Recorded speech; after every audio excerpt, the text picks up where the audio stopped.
Hey there, so here I am in the Rocky Mountains, and I've spent the last 3 days doing a little bit of backpacking, some hiking, some camping out, and just scouting the area that we're going to be hunting come September.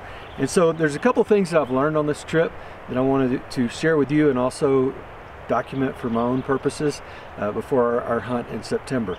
So a couple of things that I've learned. Number one right off is I haven't been training hard enough. After doing I pushed really hard yesterday and had pretty significant elevation change. I think I probably hiked between up and down probably 7 miles, and I'll check that on my Garmin, but I did a pretty solid hike yesterday. Currently I'm not in elk shape, and so luckily I've got another couple of 3 months before the elk hunt, and I really need to step it up in intensity. So related to that, the second thing I've learned is that I need to cut my pack weight. I'm not sure what my pack weighs right now, but I'm using just my Badlands Super Day pack that I had. I stopped by Kafaru International on Friday morning and I had a talk with them, and I'll be ordering a Kafaru frame pack, which is better suited to handle the loads that I'll be bringing up. But even my Super Day pack, although it doesn't have an internal frame or suspension, I had it loaded to the gills. I have stuff hanging off of it. I would guess that pack weight is probably somewhere between 45 and 50 pounds. I'll weigh it when I get back home to verify that. But I just had way too much gear, and specifically for that super day pack. Now I'm hoping that with the frame pack that'll ease the load, but still I need to cut weight. And number one thing I need to do is cut the camera equipment. Obviously I want to document that hunt, but I've got my Sony a7S II plus 2 lenses. I've got the Panasonic camcorder that I'm filming this on now. I've got a GoPro camera. I've got a drone. I brought my DJI Spark, which of course I won't be able to do during the hunting season because they're illegal. I brought a gimbal for my iPhone, and as soon as I pulled it out to start using it, the battery was dead. So it's basically been a paperweight brick, just adding weight to the system. And of course I got tripods, got a couple of Dinkum super clamps. So just in camera equipment alone, I've got way too much weight, and fortunately that's an area where I can significantly cut.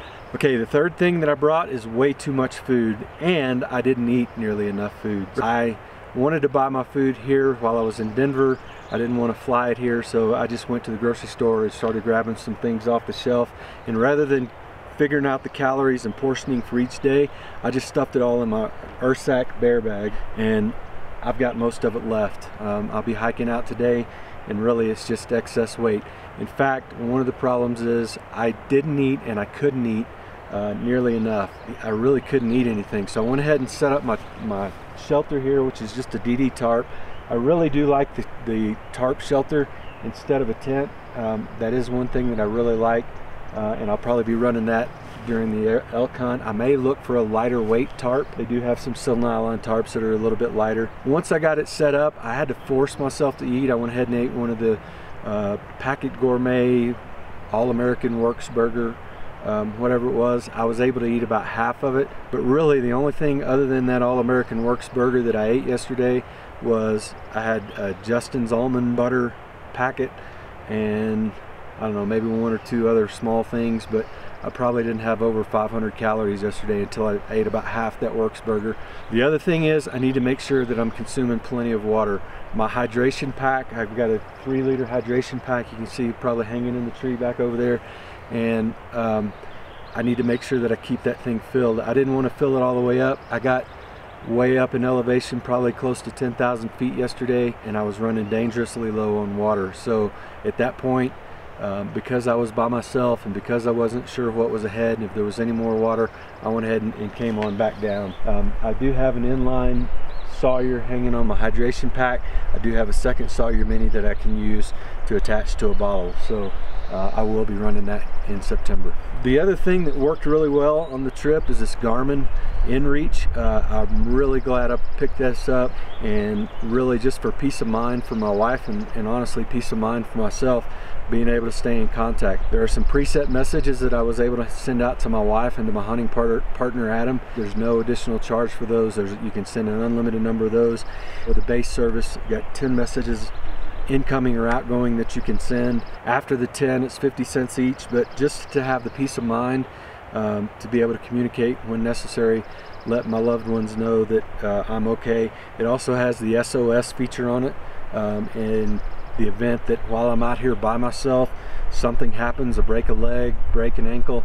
I got into some pretty hairy stuff yesterday climbing up the mountain, and so if I turned an ankle or for whatever reason wasn't able to get myself out, the SOS button notifies Garmin. Garmin can send search and rescue. They'll try to contact you first. So I really like having this. I would recommend that anybody that's coming out, and especially if you're by yourself, have some sort of communication device, GPS communication device, and this Garmin inReach is just what I needed for that. The final thing that I learned is I didn't bring enough warm weather gear for this hunt. Even though we're at the end of May, I checked the weather forecast for the general area before I left home, and it showed lows in the 50s, highs in the 80s, and so I wasn't too concerned about it. I brought a quilt, a down 850 down quilt that I really like. The quilt, it packs up really nice and light. It's rated for, I think it's a 30 degree, maybe 40 degree quilt, but I think honestly it's probably more attributable to about 50 degrees. I ran it last year in the summer when I did our yak packing trip to Colorado. I've used it several times and I really like it, but it just didn't provide enough warmth for this trip. Temperatures actually dipped down, according to the weather on my Garmin, dipped down into about 38 degrees. It was tolerable. If it got much colder than that, I probably would have gone ahead and built a fire outside my shelter. But one of the things that I'm absolutely going to need before September is to get a different sleeping bag. Alright, so I appreciate you joining me on this. I've got more videos that I want to do talking about different gear and what worked and what didn't on this trip. Some of the gear that I'll be running in September, based largely in part on what I learned here. And then also want to talk a little bit more about the fitness and nutrition. I hope you'll join me for that. If you haven't already, please subscribe to the channel, hit that little bell notification, and you'll be notified when I get new uploads. Once again, I appreciate you joining me, and I'll look forward to seeing you on the next one.